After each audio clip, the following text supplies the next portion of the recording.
There have been times in the history of mankind when the Earth seems suddenly to have grown warmer or more radioactive. Well, I don't put this forward as a scientific proposition, but the fact remains that 3 or 4 times in history, man has made a leap forward that would have been unthinkable under ordinary evolutionary conditions. One such time was about the year 3000 BC, when quite suddenly civilization appeared, not only in Egypt and Mesopotamia, but in the Indus Valley. Another was in the late 6th century BC, when there was not only the miracle of Ionia and Greece, philosophy, science, art, poetry, all reaching a point that wasn't reached again for 2,000 years, but also in India, a spiritual enlightenment that has perhaps never been equaled. And another was round about the year 1100. It seems to have affected the whole world, India, China, Byzantium, but its strongest and most dramatic effect was in Western Europe, where it was most needed. It was like a Russian spring. In every branch of life, action, philosophy, organization, technology, there was an extraordinary outpouring of energy, an intensification of existence. Popes, emperors, kings, bishops, saints, scholars, philosophers, they were all larger than life. And the incidents of history are great heroic dramas or symbolic acts that still stir our hearts. The evidence of this heroic energy, this confidence, this strength of will and intellect is still visible to us. From where I'm standing, the east end of Canterbury still looks very large and very complex.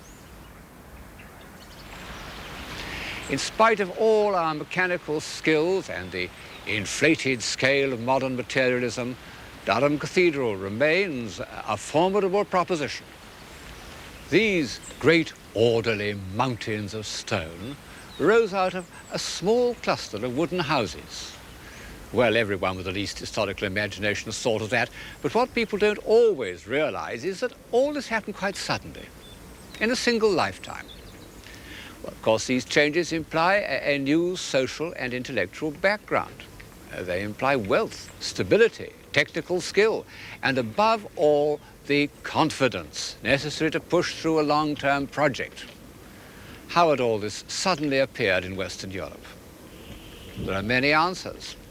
But one is overwhelmingly more important than the others: the triumph of the church.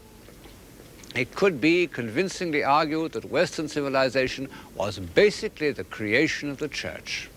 In saying that, I'm not thinking for the moment as the church as the repository of Christian truth and spiritual experience. I'm thinking of her as the 12th century thought of her as a power, ecclesia, sitting like an empress. And she was powerful for positive reasons. Men of intelligence naturally and normally took holy orders and could rise from obscurity to positions of immense influence. The church was basically a democratic institution where ability, administrative, diplomatic, sheer intellectual ability made its way. And then the church was international. The great churchmen of the 11th and 12th centuries came from all over Europe. Anselm came here from Aosta via Normandy to be Archbishop of Canterbury. Lanfranc had made the same journey starting from Pavia. It couldn't happen in the church or in politics today. One can't imagine 2 consecutive Archbishops of Canterbury being Italian, but it could happen, and it does happen, in the field of science.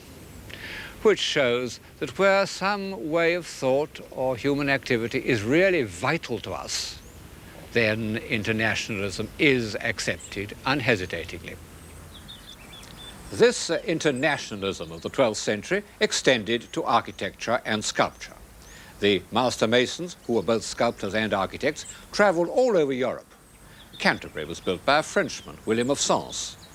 The extraordinary thing is that wherever they went, these masters seemed able to recruit a force of skilled workmen who carried out technical feats which seem infinitely beyond all that we know, or think we know, of the mechanical skill of the time.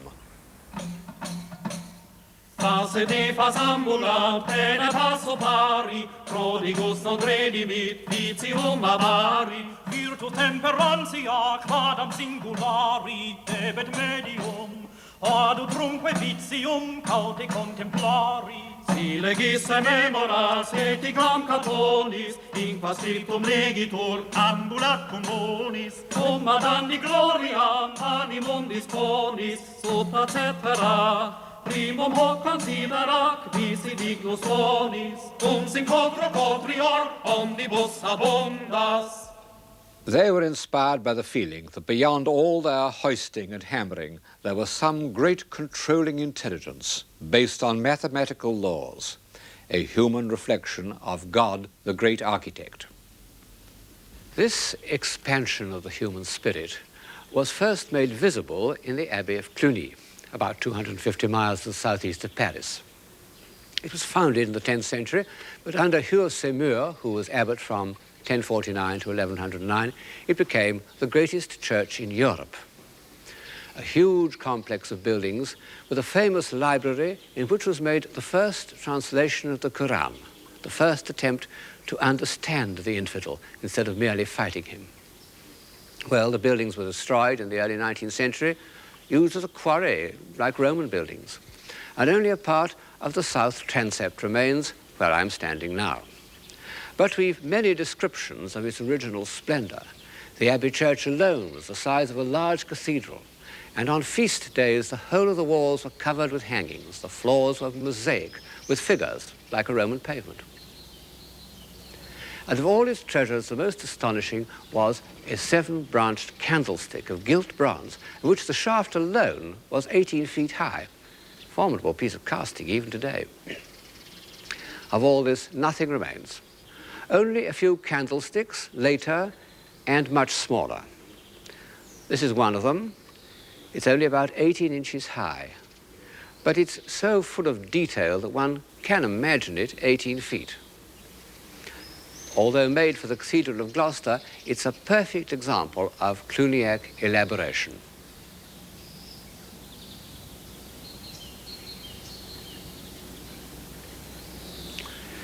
Well, this first great eruption of ecclesiastical splendor was unashamedly extravagant.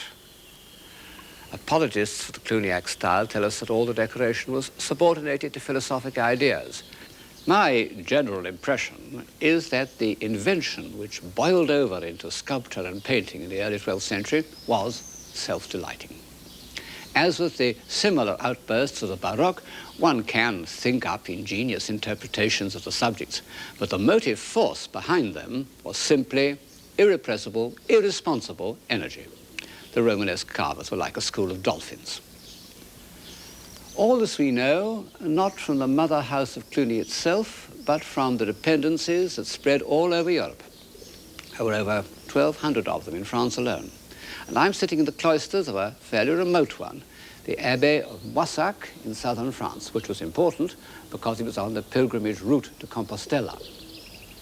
The carvings have much that is typical of the Cluny style. The sharp cutting, the swirling drapery, the twisting line, as if the restless impulses of the wandering craftsman, the goldsmiths of the Viking conquerors, still had to be expressed in stone. You can see this on the mullion of the door with its fabulous beasts. When one considers that they were once brightly colored, because the Cluniac ornament seems all to have been painted, and the manuscripts show what kind of color it was, they must have looked even more fiercely Tibetan than they do today. And I can't imagine that even the medieval mind, which was adept at interpreting everything symbolically, could have found much in them of religious meaning. But what has this column to do with Christian values, with compassion or charity or even hope?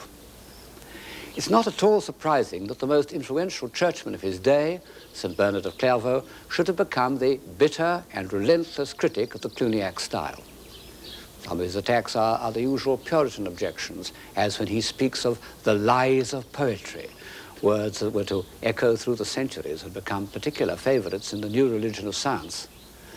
But St. Bernard had an eye, as well as an eloquent tongue. And in the cloisters, he says, under the eyes of the brethren engaged in reading, what business have those ridiculous monstrosities, that misshapen shapeliness and shapely misshapenness, those unclean monkeys, those fierce lions, those monstrous centaurs, those semi-human beings? Here you see a quadruped with the tail of a serpent, there a fish with the head of a bird. In short, there appears on all sides so rich and amazing a variety of forms that it is more delightful to read the marbles than the manuscripts, and to spend the whole day in admiring these things piece by piece, rather than in meditating on the divine law.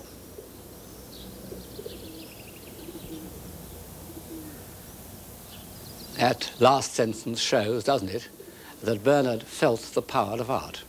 And in fact, the buildings done under his influence in the Cistercian style are closer to our ideals of architecture than anything else of the period. Alas, most of them are abandoned and half ruined simply because it was part of St. Bernard's ideal that they should be built far from the worldly distractions of towns. And so when, after the French Revolution, town monasteries were turned into local churches, the Cistercian monasteries fell into ruins. And yet it's there that the spirit of monasticism has survived.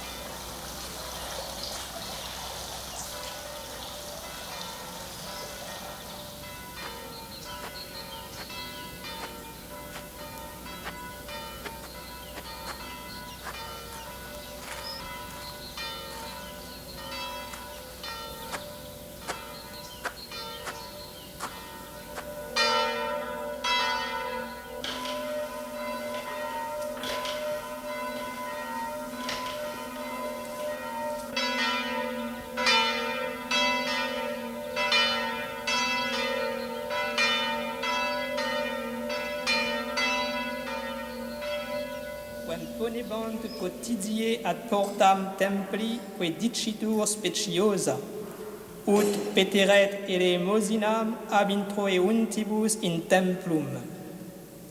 Is cum vidisset Petrum et Ioannem incipientes introire in templum, rogabat ut elemosinam acciperet.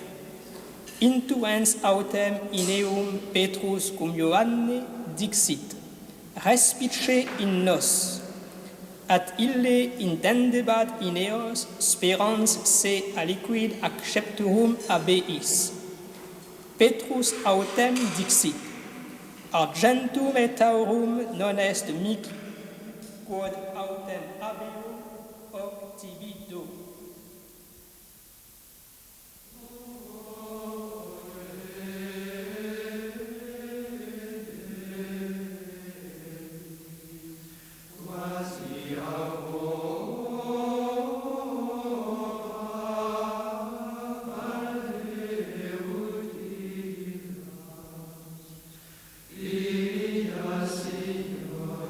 Toda forma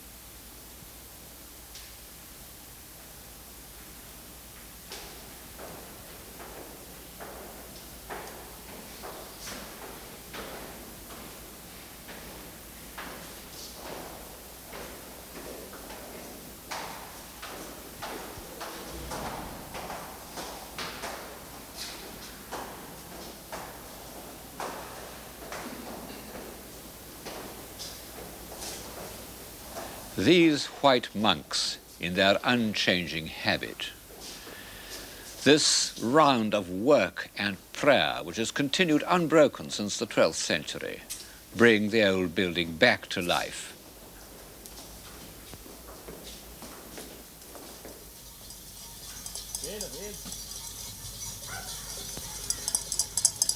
It's a way of life that is concerned with an ideal of eternity, and that is an important part of civilization.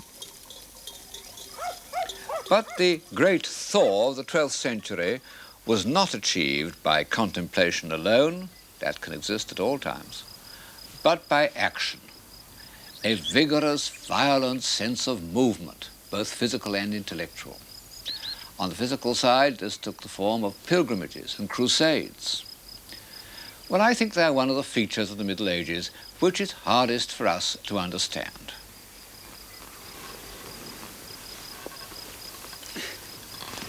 It's no good pretending that pilgrimages were like cruises or holidays abroad. For one thing, they took far longer, sometimes 2 or 3 years. For another, they involved real hardship and danger. In spite of efforts to organize pilgrimages, and Cluny ran a series of hostels along the chief routes, elderly abbots and middle-aged widows often died on the way to Jerusalem. Pilgrimages were undertaken in hope of heavenly rewards. In fact, they were often used by the church as a form of penitence, a spiritualized form of extradition. The point of a pilgrimage was to look at relics. The medieval pilgrim really believed that by contemplating a reliquary containing the head or even the finger of a saint, he could persuade that saint to intercede on his behalf with God. Well, how can one hope to share this belief, which played so great a part in medieval civilization? I'm on my way to the town of Conques, a famous place of pilgrimage dedicated to the cult of Sainte Foy. She was a little girl who in late Roman times refused to worship idols. She was obstinate in the face of reasonable persuasion, a Christian Antigone. And so she was martyred.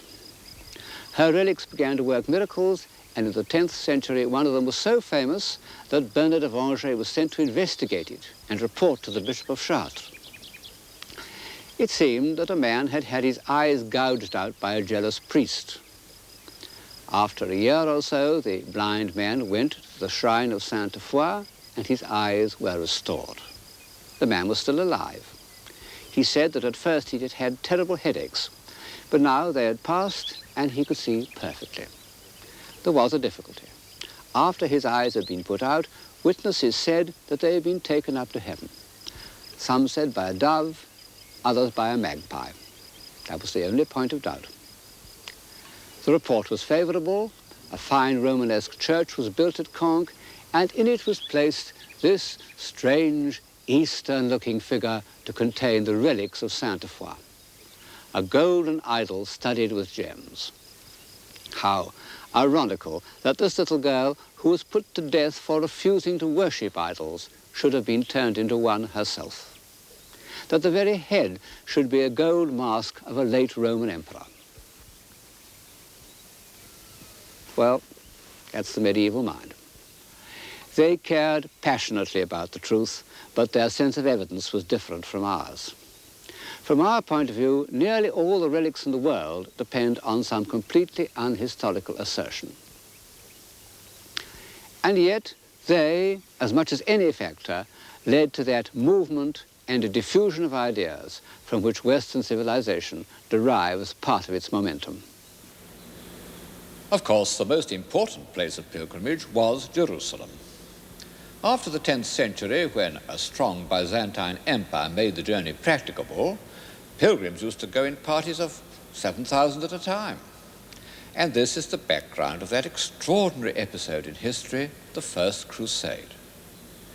Because, although other factors may have determined its course, Norman restlessness, the ambitions of younger sons, economic depression, all the factors that make for a gold rush, there can be no doubt that the majority of people joined the crusade in a spirit of pilgrimage. Among many things they brought back from the East were Persian decorative motifs which were combined with the rhythms of northern ornament to make the Romanesque style. I see these as two fierce beasts tugging at the carcass of Greco-Roman art. Very often one can trace a figure back to a classical original, but it has been entirely tugged out of shape, or perhaps one should say into shape, by these two new forces.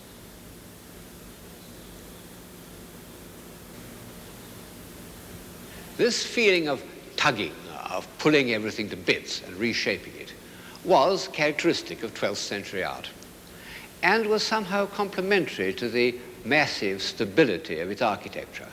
And I see rather the same situation in the realm of ideas. The main structure of the Christian faith was unshakable, but around it was a play of minds, a tugging and a tension that has hardly been seen since, and was, I think, one of the things that prevented Western Europe from growing rigid, as so many other civilizations have done. It was an age of intense intellectual activity. To read what was going on in Paris about the year 1130 makes one's head spin. And at the center of it all was the brilliant, enigmatic figure of Peter Abelard, the invincible arguer, the magnetic teacher. Abelard was a star. Like a great prize fighter, he expressed contempt for anyone who met him in the ring of open discussion. The older medieval philosophers, like Anselm, had said, "I must believe in order that I may understand." Abelard took the opposite course, "I must understand in order that I may believe." He said, "By doubting we come to questioning, and by questioning we perceive the truth." Strange words to have been written in the year 1122. Of course, they got him into trouble. Only the strength and wisdom of Cluny saved him from excommunication. He ended his days calmly in a Cluniac house, and after his death, the abbot of Cluny wrote to Eloise saying that she and Abelard would be reunited where, beyond these voices, there is peace.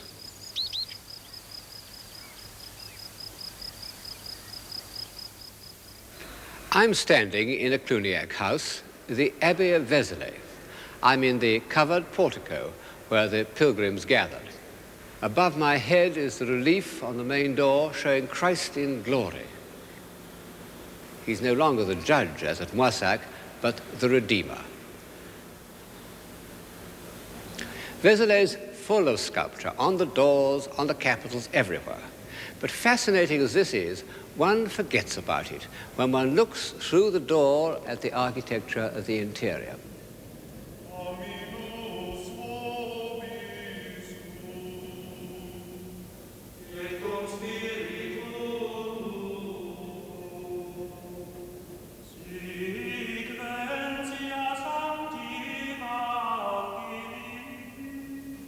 It's so harmonious that surely St. Bernard, who preached the Second Crusade here, must have felt that this was an expression of the divine law and an aid to worship and contemplation. It certainly has that effect on me. Indeed, I can think of no other Romanesque interior that has this quality of lightness, this feeling of divine reason. And it seems inevitable that the Romanesque should here merge into a beautiful early Gothic.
We don't know the name of the architect of Vézelay, nor of the highly individual sculptors of Moissac and Toulouse.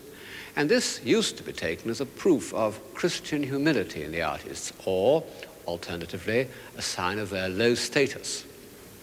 I think it was just an accident, because in fact we do know the names of a good many medieval builders, including the architects of Cluny, and the form of their inscriptions doesn't at all suggest excessive modesty. One of the most famous is bang in the middle of the main portal of the Cathedral of Autun. You can see it under the feet of Christ. Gisilbertus hoc fecit. Gisilbertus made this. One of the blessed looks up at the name of Gisilbertus with admiration. He must have been considered a very important man for his name to have been permitted in such a prominent place. At a later date, it would not have been the artist's name, but the patron's. And in fact, Gisilbertus was important to Autun because he did something unique in the Middle Ages and very rare at any time. He carried out the whole decoration of the cathedral himself. This extraordinary feat was in keeping with his character as an artist. He wasn't an inward-looking visionary like the Moissac master. He was an extrovert. He loves to tell a story, and his strength lies in his dramatic force. Look at the row of the damned under the feet of their judge. They form a crescendo of despair. They're reduced to essentials in a way that brings them very close to the art of our own time, a likeness terrifyingly confirmed by these gigantic hands that carry up the head of a sinner as if it were a piece of rubble on a building site. The capitals also have this vivid narrative quality. They contain rich pieces of ornament, but in the end, it's the story that counts. Look at this charming donkey, and at the protective way in which the Virgin holds the Christ child on their journey to Egypt.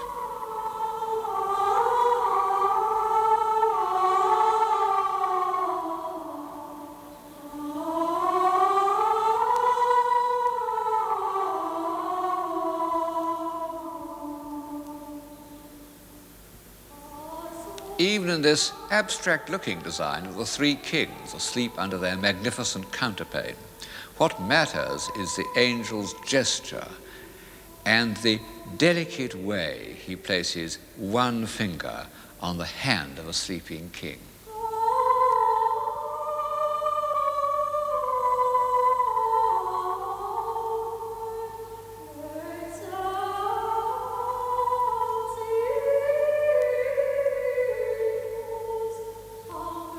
Like all storytellers, he had a taste for horrors, and he went out of his way to depict them. This really horrifying work is the Suicide of Judas. However, I must, in fairness, admit that he also did a figure of Eve, which is the first female nude since antiquity to give a sense of the pleasures of the body.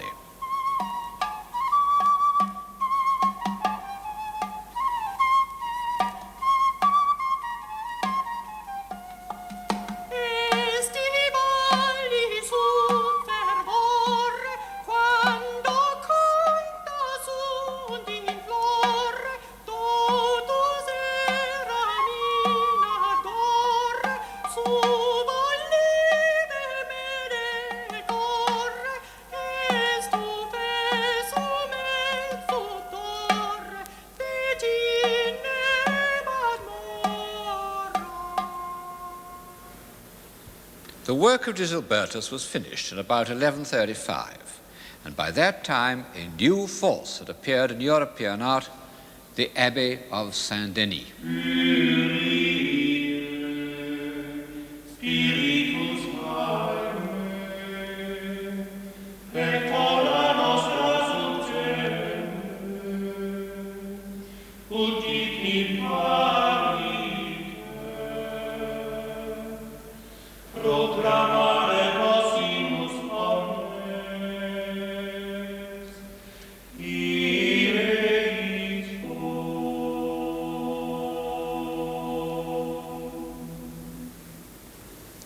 The Royal Abbey of Saint-Denis had been famous enough in earlier times, But the part it played in Western civilization was due to the abilities of one extraordinary individual, the abbot Suger.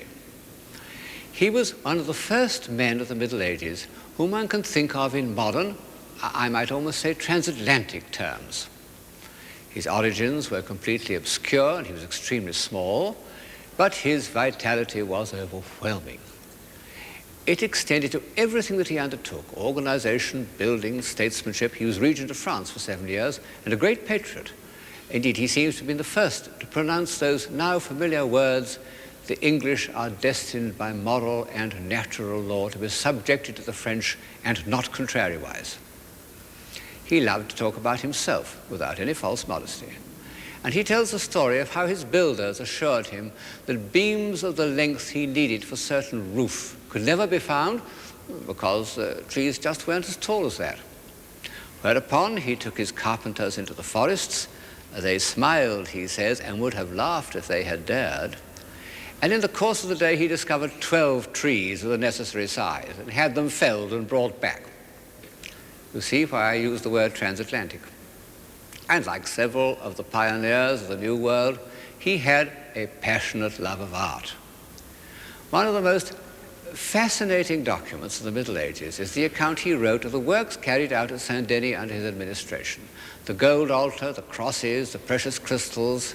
There they are, seen through the eyes of a 15th century painter who has no doubt made his figures much too large in proportion. Actually, Suger's great gold cross was 24 feet high, and it was studded with jewels and inlaid with enamels made by one of the finest craftsmen of the age, Godefroy Leclerc, all destroyed in the Revolution. All that is left of Suger's treasures is a few of the sacred vessels, like this Egyptian porphyry jar, which he tells us he found forgotten in a cupboard. Suger's feeling for all these objects was partly that of a great collector, love of brightness and splendor and antiquity, and a love of acquisition. But he was not merely a collector. He was a creator. His work had a philosophic basis that is very important to Western civilization. Suger accepted the belief that we could only come to understand the absolute beauty, which is God, through the effect of precious and beautiful things on our senses. He said, "The dull mind rises to truth through that which is material." Well, this was really a revolutionary concept in the Middle Ages. It was the intellectual background of all the sublime works of art of the next century, and in fact has remained the basis of our belief in the value of art until today.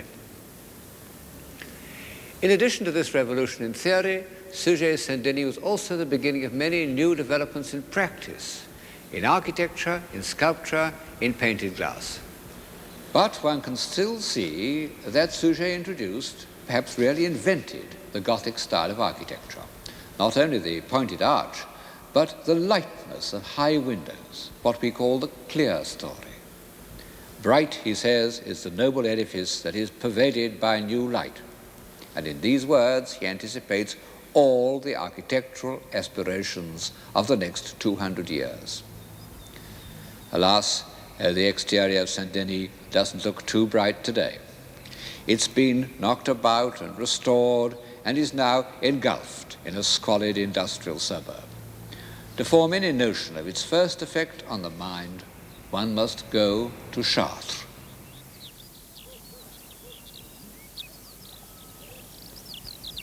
In some miraculous way, Chartres has survived.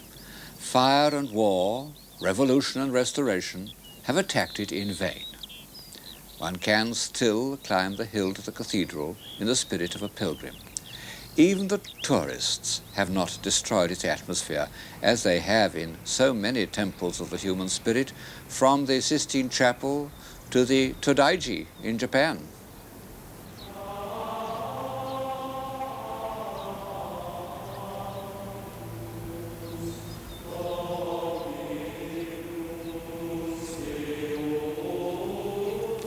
The South Tower is still more or less as it was when it was completed in the year 1164. It's a masterpiece of harmonious proportion. Was this harmony calculated mathematically? Well, ingenious scholars have produced a system of proportions based on measurements, but it's so complex that I find it very hard to credit. However, Chartres was the center of a school of philosophy devoted to Plato, and in particular to his mysterious book called the Timaeus, from which it was thought that the whole universe could be interpreted as a form of measurable harmony. So perhaps the proportions of Chartres reflect a more complex mathematics than one is inclined to believe.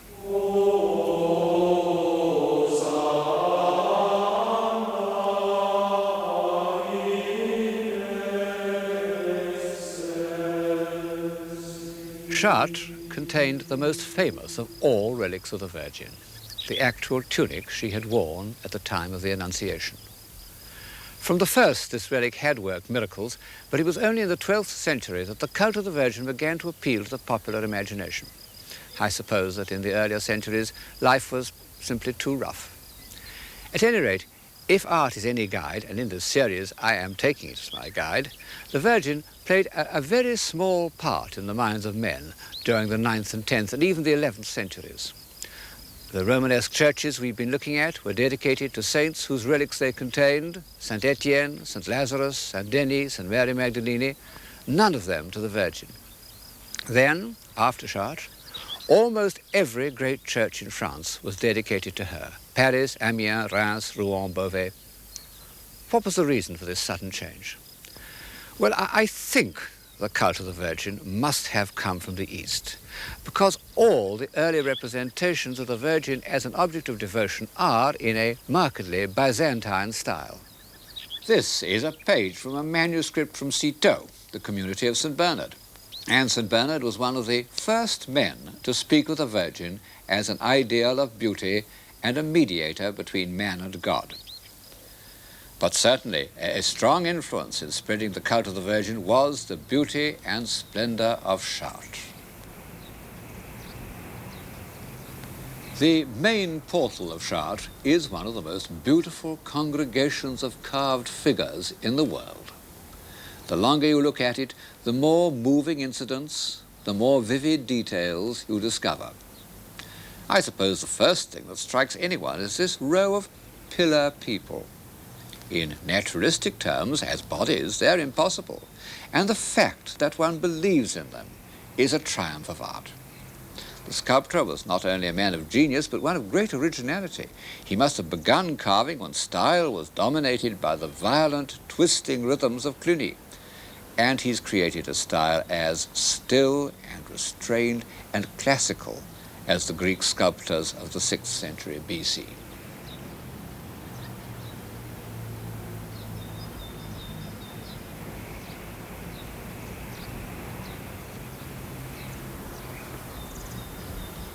But was it really Greek? I mean Greek in derivation.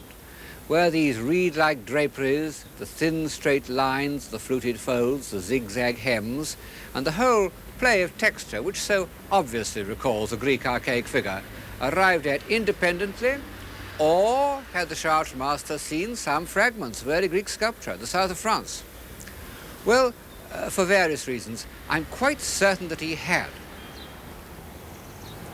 But the most important thing about the central doorway, more important even than its Greek derivation, is the character of the heads of the so-called kings and queens. No one knows exactly who they are.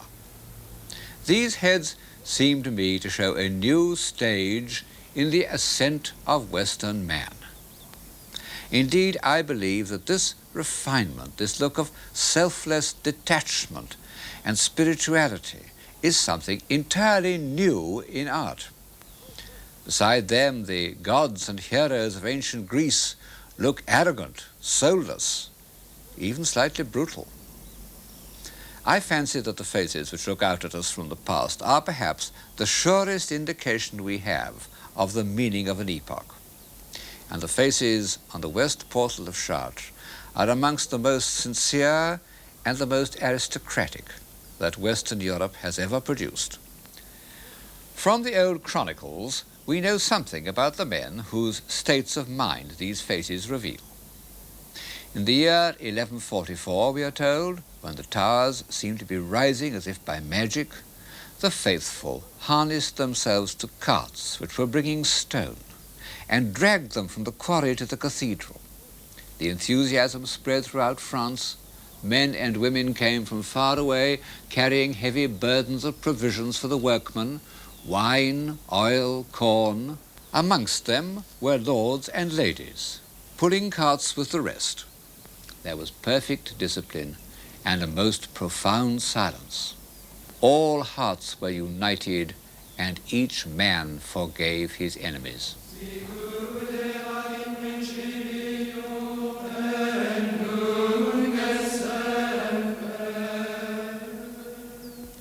Its very construction was a kind of miracle. The old Romanesque church had been destroyed by a terrible fire in 1197. Only the towers and the west front remained. And the people of Chartres feared that they had lost their precious relic. Then, when the debris was cleared away, it was found intact in the crypt. And the Virgin's intention became clear, that a new church should be built, even more splendid than the last. The building is in the new architectural style to which Suger had given the impress of his authority at Saint-Denis, what we call Gothic. Only at Chartres the architect was told to follow the foundations of the old Romanesque cathedral, and this has meant that the Gothic vaulting had to cover a space far wider than ever before. It was a formidable problem of construction, and in order to solve it, the architect has used the device known as flying buttresses, one of those happy strokes where necessity has led to an architectural invention of marvelous and fantastic beauty.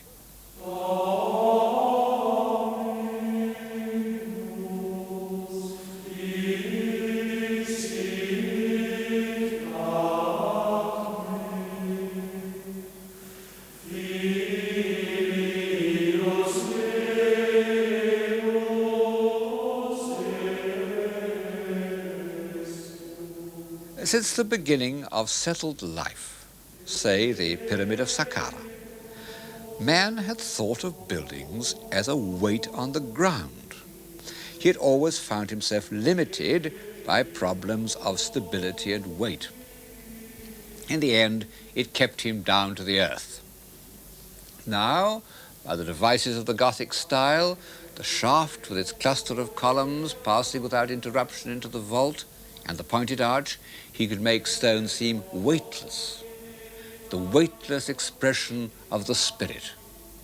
By the same means, he could surround his space with glass. Suger said that he did this in order to get more light, but he found that these areas of glass could be made into an ideal means of impressing and instructing the faithful. Man may rise to the contemplation of the divine through the senses. Well, nowhere else, I think, is Suger's favorite saying so convincingly illustrated as it is in Chartres Cathedral. As one looks at the painted windows which completely surround one, they seem almost to set up a vibration in the air.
Chartres is the epitome of the first great awakening in European civilization. It's also the bridge between Romanesque and Gothic, between the world of Abelard and the world of St. Thomas Aquinas, the world of restless curiosity and the world of system and order. Great things were to be done in the next centuries of High Gothic, great feats of construction, both in architecture and in thought. But they all rested on the foundations of the 12th century. That was the age which gave European civilization its impetus.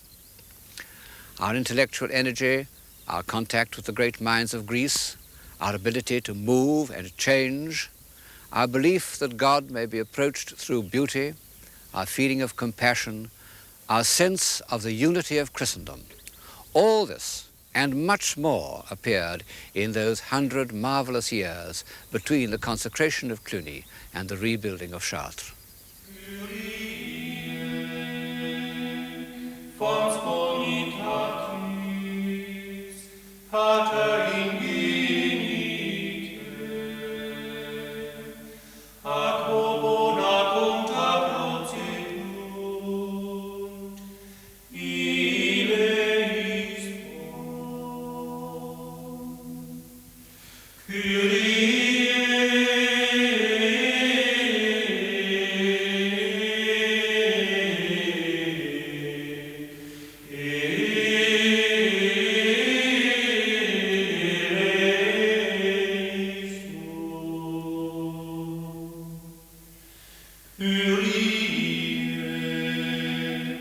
Bicepti fornis, canzona